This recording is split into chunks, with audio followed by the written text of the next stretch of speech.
side and the judicial process to another side. And the family want me to convey a message that the judicial process must be respected. There must be absolutely no interference with the independence of the court, with the judges, and for all the parties. Every case at the International Criminal Court is always a highly charged case from a political point of view. There are participants in that process. There's the prosecution, there's the defense, and also there are the victims. The victims' counsels will make their submissions in court. Their right to make those submissions must be respected. So I ask everybody to bear that in mind. All the supporters who have demonstrated this huge expression of love, they should also bear that in mind as well. Thank you very much. Sir, have you filed any motion for the interim release of the former president? Once again, interim release is a complex process. We're considering it and we will file it at the appropriate time. Have you? You're not yet filing. Have you filed or not yet? I'm not telling you when I'm going to file anything. How about, sir, you are mentioning in one interview that you have saw at least a compelling argument with regard to junking of the case in terms of jurisdiction. Can you just give us a little bit about it? Well, I wouldn't use the word junking the case. Junking the case is slang. What I would say is that the jurisdictional arguments are arguments which have been bandied about for many years now. They've been considered by the Supreme Court in the Philippines. They've even been considered by the International Criminal Court. These are still valid live arguments and they will be argued in court at the right time. Attorney Kaufman, have you completely formed the defense team for former President Duterte? Is it a complete team now? Yes, we're putting the final touches to it. Okay. How many are still? Are you waiting for another lawyer to be added? We heard that there's still one more slot. Once again, I'm putting the final touches to the defense team. Okay, so the final touches. Yeah, Mr. Kaufman, from an ethical point of view, because the former President Duterte publicly made a statement about relating the killing of the Jews to his war on drugs. Can you comment on that? I'm not going to comment on that. People say things all the time. It's not my position to debate it. I have a job to do. I'm going to defend the former president to the best of my ability. Thank you, sir. Attorney Kaufman, is there any chance for former President Duterte to have his case dismissed on a jurisdictional issue before the confirmation hearing in September? Once again, it's the judges who decide when to hear that argument. Obviously, I would like it to be heard first of all. I believe that there are compelling arguments and I will seek to persuade the judges, but the people who decide at the end of the day are the judges themselves. It's not my job to presume anything here. I believe that there is a strong argument for the lack of ability to exercise jurisdiction given the Philippines' withdrawal from the Rome Statute. I hope that the judges will accept my submission. They might decide, obviously, that they don't want to hear it at the earliest stages. They might want to combine it with the confirmation hearing itself. I hope that will not happen, but once again, it's not my position now to presume anything. I just make my submissions in court and the judges will decide. Yeah, Attorney Kaufman, you received documentary evidences submitted by the prosecutor's office. Are there expunable evidences that you think? The disclosure process is confidential and I'm not going to disclose anything about it. Sir, sorry to reiterate the question again. How can you say that you can argue with regard to the jurisdiction? I think I've given my answer to that already, fairly comprehensively. Okay. And you've talked with the family of former President Rodrigo Duterte and including the visits. Are you also assisting with the visits of different family members? As I said, it's the job of any counsel at the International Criminal Court not just to handle the legal side of things, but also the humanitarian side of things, and it's a right to receive visits from immediate family members. And there are also issues about getting some funds from the ICC. Are you privy on that? I'm not going to comment on anything to do with funding. Attorney Kaufman, in the lighter side, I just want to ask, how are you? Well, thank you very much. Maybe you've got information that I had an operation just before I came here. Oh, you had But an yes. operation? Did you have a health issue? No, I had a hernia fix. Oh, okay. Okay. Have you been getting enough sleep? It must be very busy preparing for this case. Well, if you know me well, I never sleep. Oh, Yeah.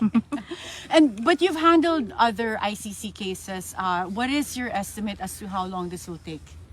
I can't estimate, really. I really can't. All I can do is say that we will make the submissions, and I hope that those submissions will be accepted by the judges.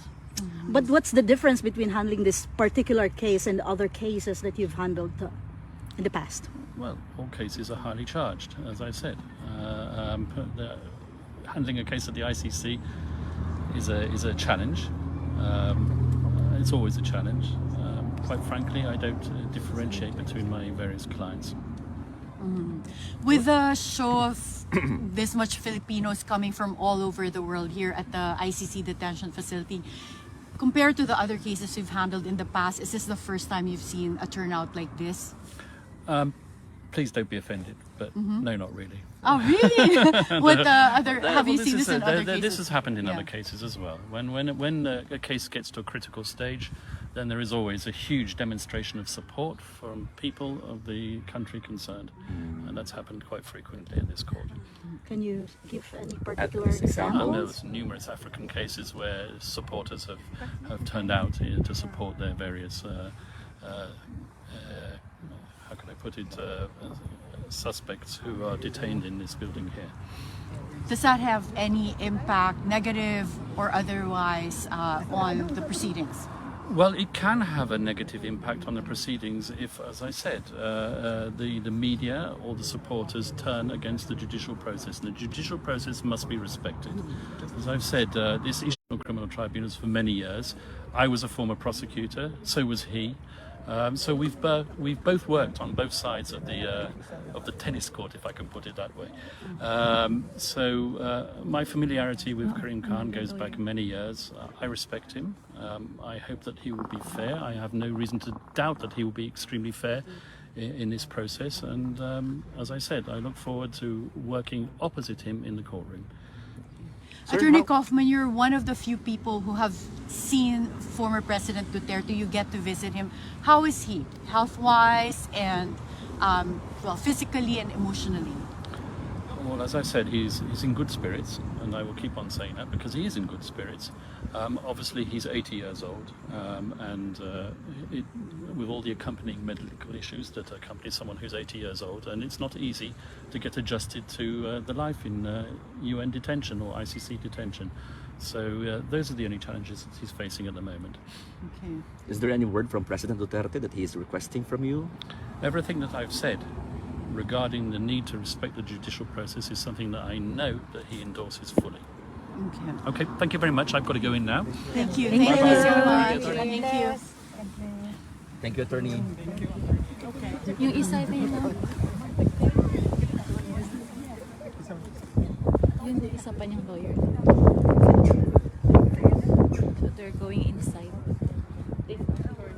Papasok sila sa lawyer. So update lang tayo mga kapartner, papasok na po si Attorney Nicholas Kaufman sa loob ng ICC Detention Facility kasama ang kanyang co-lawyer. Okay, hintayin natin mamaya paglabas, more update po mga kapartner. I asked him earlier.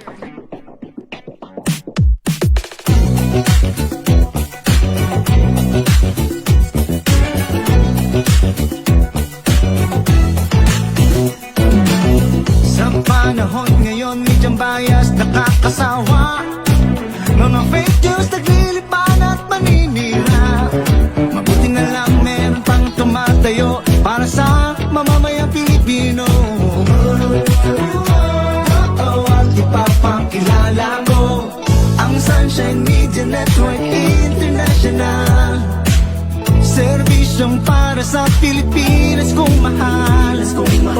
Patas ang totoo, walang pinapanigan kundi ang katotohanan lamang. SM the night, ang boses ng bayan. SM the night, a world of endless possibilities. Truly dedicated for the nation building. Yeah, SM the night is everything. Mula Luzon, Visayas at sa Mindanao, maging hanggang sa ibang bansa, iisa lang sinisigaw. SMNI, kayo ang tunay na media.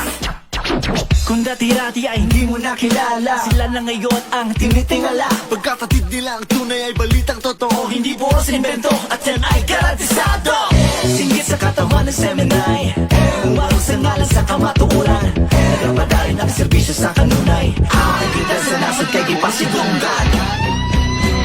You better listen up, yo. Everybody come on the stand tall. Moves that's real, it's nothing but the real deal. Everything is possible, all of that's audible. They're unstoppable and insurmountable. Among the others, they're a soaring high. Down there, nothing but the apple of the eye. Look at the night event, that's what they're all about. S79, getting out of the crowd, yeah. Servisyong para sa Pilipinas kung mahal. Yan ang Sunshine Media Network International. Oh, patas ang totoo.